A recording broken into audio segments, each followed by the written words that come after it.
Hello, everybody out there in the wine world. This is Bill Elsey, the Sommelier with Wines.com, and today I am joined with Master Sommelier Craig Collins. Craig, good to have you. Thank you. And Master Sommelier Devon Broglie. Wanted to talk about what Robert Parker meant to the industry, what scoring meant, and all of those different types of things. But, we got some news earlier in the week that he has sold a significant stake of the Wine Advocate. Rather than speculate on all the details and the news that has yet to turn into solid fact, on the basis that this is happening and that it is true, Parker has confirmed.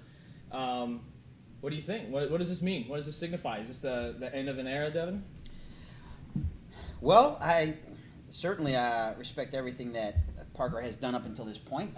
It created an easy scoring system that everyone could understand. It was just like, I equate this score with this, like with quality. 90 plus right? and drinkable. But that's good. Truthfully, we're seeing less and less of the importance of that. And so for me, I think this signifies, to at least some extent, Parker is recognizing the waning of the influence that he's having. Should we declare the point system dead? I don't know yet. I don't think we're there yet. I don't think we're there yet. But like it lost a leg. Yeah. Yeah. So you think it's the end of an era, or do you think it's this has been a long time coming? I think this is a long time coming, and I don't want to look at it as an end of an era. I want to look at it as the beginning of something new, like just more of the next chapter. Yeah. I think one other question is taking Parker and the Wine Advocate out of it. What is the future of, I don't want to say the wine critic, but what is the future of rating this wine? Is it on an alphabet scale rather than a point scale, or is it not on any scale and just an individual's own perception or the perception of their friends? Yeah. And I think the first 25 years of its existence, it was very significant. Yeah. And it meant, if Wine Advocate gave it a 90 plus, it meant that Robert Parker gave it a 90 plus. I think that in the past 5, 6, 7 years, we've seen his correspondent writers developing their own palates and their own followings, and there are specific individuals that now follow those correspondents rather than the Wine Advocate, and they listen to Miller or whoever that correspondent is. They listen to that individual over the Wine Advocate. Yeah. Do you think it still carries the same?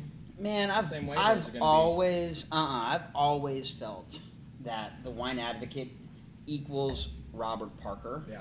He really, I believe and agree with the fact that he does hold himself in a very high class, a high caliber ethically. Yeah. Right. That being said, he has absolutely benefited from from having these correspondent tasters, so that he hasn't had to do all of the tasting himself. Right. But the Wine Advocate has always carried the weight of the quote-unquote Parker score. Whenever anybody's like talking about it, it's a Parker score, right? Like we're invoking the name of Parker to sell wine, even when he himself has not scored that, tasted and scored that one. Yeah. Well, I think in the future, as more and more people find out that Parker isn't as involved as he has been, and I think this is one step of probably many of him, retiring, which he is totally deserving of. Yeah. It'll be interesting to see if that following still exists. Yeah. I think we're headed that direction, though. I mean, in terms Inevitably of the score being less important. Yeah. Folks are actually paying more attention, and there's more of a dialogue than there's ever been. Like, you don't need the score because you can actually put it out there. Hey, what are you drinking, or what do you like? And people are going to respond to that. Or this is good. Yeah, no, it's awesome. It's awesome. I think the other part of that is that there are more wine professionals out there now. There are more educated individuals to where 20 years ago, no one really knew what a sommelier is. They can go to those individuals and talk to them, when in the past, when in Parker's heyday, there may not have been as much of that. Yeah. We definitely agree that this is significant and that this matters, because every single blog, every single publication, anybody that works within the wine industry has been talking and writing about this week. What is next? I mean, what do you? Is there going to be another person that's going to ascend to the hierarchy of being the most iconic wine, either celebrity or wine critic icon in the industry, or is it a broader spectrum? I think somebody will come up with some type of platform similar to a Facebook for wine, where you have friends, you have people that you follow that they have this wine and it got 27 likes, and I like all the same things that these people like, so I'm going to like that I wine. like that one. And it's going to go one step further to where you click on it and it shows you the 5 places within 10 miles of you where you can go buy it. Right. Yet the next most powerful critic in wine isn't going to be powerful because of their own palate.